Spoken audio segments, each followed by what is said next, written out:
धंदा व्यापार व्यवसाय करणाऱ्या सर्व मालको तुम्हाला नमस्कार. होय, तुम्हाला तुझ्याशी बोलतो. ध्यानात ठेवा, मी या महाराष्ट्राचा आणि जगातील सर्वात मोठा लोकशाही देश असलेल्या भारताचा सामान्य नागरिक तुम्ही आहात. कर्ज काढून हजारो लाखो करोडो रुपये धंद्यात ओतलेत, बरोबर. अनुभव आहे, कौशल्य आहे, जिद्दही आहे, कष्टही भरपूर करतात, दर्जा सर्व्हिस उत्तम देत आहे. तुमच्या परीने जे जे काही करण्यासारखं आहे ते सारं तुम्ही करताय, मान्य आहे. तरीही पदरी एवढा आर्थिक तणाव का? हप्ते भरता नाकीनऊ झाले, सिबिल स्कोअर उरावर बसलाय, असं का? याचा कधी विचार केला आहे? तुम्ही कधी ग्राहकांची खरेदी करण्याची क्षमता तपासून पाहिली? तुमचा धंदा व्यापार व्यवसाय या साऱ्याचा डोलारा हा फक्त तुमच्या क्षमतेवर अवलंबून नसून ग्राहकांच्या खरेदी करण्याच्या क्षमतेवर अवलंबून आहे.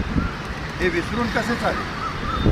क्रोनी कॅपिटलिझम हे सर्वसाधारण लोक करीत असलेल्या सर्व प्रकारच्या धंदा व्यापार व्यवसायासाठी धोकेदायक आहे. कारण क्रोनी कॅपिटलिझम आर्थिक विषमता तयार करते, त्यामुळे भांडवलाची कमतरता निर्माण होते आणि त्याचवेळी संभाव्य ग्राहकांची क्रयशक्तीसुद्धा खालावते. क्रोनी कॅपिटलिझम हे बाजारातील स्पर्धा नाहीशी करते.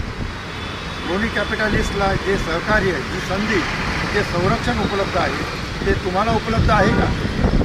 मालक हो, क्रोनी कॅपिटलिझम हे मोजक्या व्यक्तीची मक्तेदारी निर्माण करते. ग्राहकांना वस्तू सेवा यांचा दर्जा आणि किंमत ही या क्रोनी कॅपिटलिझमच्या मर्जीवर मिळते. क्रोनी कॅपिटलिझम हे सर्वसाधारण धंदा व्यापार व्यवसाय करणाऱ्या लोकांचं कौशल्य अनुभव आणि महत्त्वाचं म्हणजे त्यांची स्वप्न उद्ध्वस्त करतो.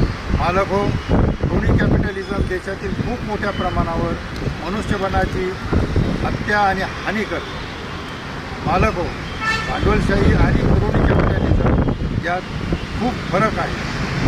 भांडवलशाहीत किमान सर्वांना समान संधी आणि नियम आणि कायदे असतात, तर क्रोनी कॅपिटलिझम ही स्वैर, बेधुंद, बेभान, बेफाट, मोकाट आणि एकतर्फी असते. ती उर्वरित सर्वांवर आर्थिक गुलामगिरी लागते. जात आणि धर्माच्या आड लपलेला राजकीय नेता हा या क्रोनी कॅपिटलिझमचा मुख्य भागीदार आहे.